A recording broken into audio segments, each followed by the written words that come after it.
እኔ ሩታዬ የኔ ቆንጆ የኔ ቀበጥ ማለት ነው። በዚህ ልክ በአብርሽ ዙሪያ ባሉ ሰዎች ላይ በጓደኞቹ ጭምር እንደዚህ በጭንቅላታቸው ላይ የቤት ስራ ሆነሽ ተጽዕኖ ፈጣሪ ሆነሽ ሳይሽ በጣም ነው የገረመኝ። አቤል በዚህ ልክ ተንበጫብጮ ሩታን በሌላ ሰው ስልክ ቁጥር ጠርቷት በሱ እንደማትመጣለት ስለሚያውቅ እሷን በሚያውቃት ሰው ደውሎ አስጠርቶ ዛሬ እንግዲህ ከሩቁ ብነግራችሁ ቤተሰቦች ከሩቁ ሳያት ሩታ መጣሽ ብሎ ላቡን መጠራረግ ጀመረ። የእውነቴን ነው ብላችሁ ቤተሰቦቼ ሩታ እንግዲህ አብርሽ ላይ ያደረገችውን ነገር እኔ ላይም በህይወቴ ላይ ልታደርጊ ነው።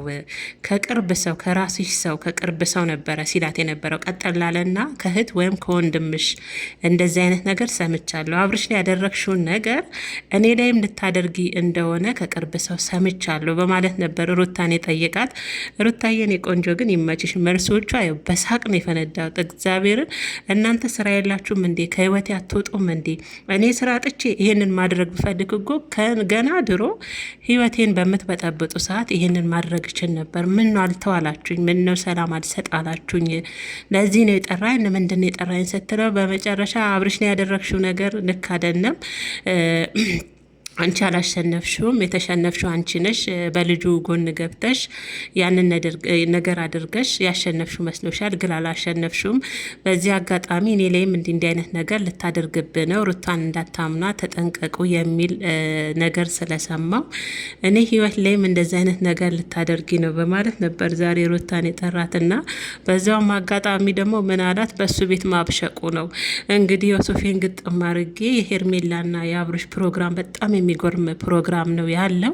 አብርሽን የመሰለ ምርጥ ሰው አሳልፈ ይሰተሻልና ዛሬ ፕሮግራሙ ላይ ከኔ ጋር አብረን ብንሄድ ምን አለበት የሚል ጥያቄ ነበረ ሩታን የጠየቃትና ሩታ እኔ እኮ የተፋሁትን መልሻ አልስም፣ ሰው የተፋውን ይልሳል እንዴ? ብፈልገው ያኔኑ አብሬው መሆን እችል ነበረ፣ አሳልፌ አልሰጥም ነበር ብፈልገው፣ ግን አልፈልገውም። ለምንድን ነው እናንተ ማትተውኝ? እሺ ሲቀጥልስ ምን ይጠበስ? እዚህ ጋር የሆነች ዝንጀሮ አለች። እችን ዝንጀሮ ትጠበስልህ ወንስ እንዴ ነው? ዝንጀሮ ታምራለች። ካልሆነ ደግሞ ምን ይዤላችሁ ልምጣ? አበባ ነው ወይን ነው? ምን ይዤ ልገኝ ፕሮግራሙ ላይ በማለት ነበረ። ይኸው በሳቅ ነው የሞትኩት። መልሷ ሳቋ ምናምን አቤልን በጣም ነበር ቅጥል ያደረገችው። በሱ ቤት እኮ ቢልለት እሷን ለማናደር ነበረ፣ ግን አልሆነለትም። እና በዛም እንግዲህ መልካም እንግዲህ ምንም ማድረግ አይቻልም። አብርሽን የመሰለ ሰው አሳልፈሽ ሰጥተሻል። ያው እንግዲህ ለሚፈጠረው ነገር ያው ብትናደጅም ብትቀኝም የሆነ ነገር ቢፈጠርም እንግዲህ መቻል ነው፣ ምንም ማድረግ አይቻልም። አብርሽን የመሰለ መልካም ሰው አሳልፈሽ ሰጥተሻል። በአንተ ቤት ማናደድ ነው አንተ ሽልጥልጥ ማለት ነው አቤል ተብዬው። አንተ አሁን ሩታ እንኳን የቤት ስራ ሆናባቸው በዚህ ልክ የፍርሃት ስሜት ተሰምቷችሁ ገና ለገና ከላይ ሩታ ስትመጣ ሩታ መጣሽ ብለክ እኮ ላብን ስትጠራርግ የነበርክ በጭባጫ ደግሞ ከሩታ እኩል ሆነ ጠርታሃት በዚህ ልክ በአንተ ቤት ቢልንም አብሸቅህ ነው። ሩታ እኮ ብትፈልግ አብርሽን ያኔውን ወደ እሷ እንደወሰደች እኮ ማስቀረት ትችል ነበር። ስለማትፈልገው ወደና ያንን ነገር ያደረገችው የሚፈልገው ሰው እኮ አታረግም። የምትፈልገው ብትሆን ያንን ድርጊት አታደርግም። ዛሬ ቢልልክ አንተ ሱፌን ለብሼ የሄርሜላና የአብርሽ ፕሮግራም ነው እዛ ላይ ብትገኝ ምን ይመስልሻል? አብረን ብንሄድ ሩታን ለማናደር ነው ቢልል? እውነት ሩታን ለመበቀል ነው? ተው እንጂ ሩታን አላወቃችኋትም።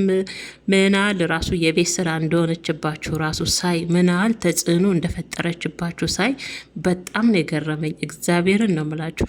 አቤል በዚህ ልክ ላብን ተንበጫብጨ ሩታ መጣች ብለ ጎንበስ ብለ ላብን እስከ መጥረግ ተንቀጠቀጥክ እኮ ተንቀጠቀጥክ። ምናል የእሷን ቀሚስ ለአንተ ነበር ማልበስ፣ የአንተን ሱሪ ለእሷ ነበር ማልበስ። በጭባጫ ደግሞ ቢልልክ ሩታን ለመተረብ ነው፣ ለማስቀናት ነው፣ ልትበቀል ነው። ኧረ እባክህ እሷ እኮ ተወችው። አሁን እኮ የራሴን ህይወት እየኖርኩ ነው፣ የተፋሁትን መልሻ አልስም፣ ብፈልገው አልተፋውም ብለሃለች። ሰው የተፋውን አይልስም ብላለች። እና አቤል ግን ሁኔታው ገረመኝ። ቢልለት በሱ በእጃ ዙር ሩታን እንግዲህ እንደዚህ አይነት ፕሮግራም በነገራችን ላይ አንተ ብቻ ሳይሆን እኮ አብርሽም ያው በቲክቶኩም በቴሌግራምም በኢንስታግራምም የሚለቀው ፎቶዎቹን ሩታ እንድታይለት እኮ ነው። እሷ ያው ዩቲዩብ ላይ ፖስተተውን ምን ፖስተተ ብላ ቼክ አታደርገውም ማለት ከቁም ነገር ምናልባት ደግሞ በቲክቶኩም በቴሌግራሙም ካየሽ ብሎ ነው ፖስት የሚያደርገው ከሄርሜላ ጋር ሲሆን ማለት ነው። ሩታ ቼክ አታደርገውም እንዴ አንተ አቤል ተብዬው ምንድን ነው? በዚህ ንክ ደግሞ በእኔ ህይወት ላይም እንደዚህ አይነት ነገር ልታረጊ ነው አብርሽ ያደረግሽውን ብሎ መንበጫበጫውን ከአንተ ከወንድ ልጅ የሚጠበቅ ነው። ያሁን ከአንተ የሚጠበቅ ነው አቤል። ነገሩ በአብርሽ ዙሪያ ያላችሁ እንዳለ እኮ ሽልጥልጦች ናቸው፣ አልጫዎች። እግዚአብሔርን እናንተ 3-4ታችሁን ሩት አንድ ትበልጣችኋለች። ምናል የቤት ስራ እንደሆነችባችሁ ጭንቅላታችሁ ላይ ሳይ በጣም ነው የደነቀኝ።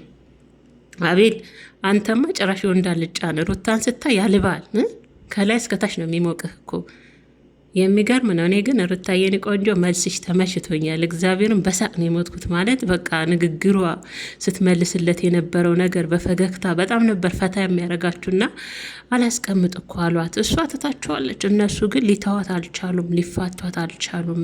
ምን ጉዶች ናቸው እንዴ! እሷ ብትፈልግ አብርሽን ብትፈልግ በፊት ትፈታው ነበረ እንዴ? በፊት አልፈልግም ብላ እንደዚ አይነት በቀል አድርጋበት ከህይወቱ ትወጣ ነበር እንዴ? ያውም የተመለሰው ልጅ አታረገም ነበር። ዛሬ ሄርሜላን ለምትወዷትም ለምትጠለዋትም እንግዲህ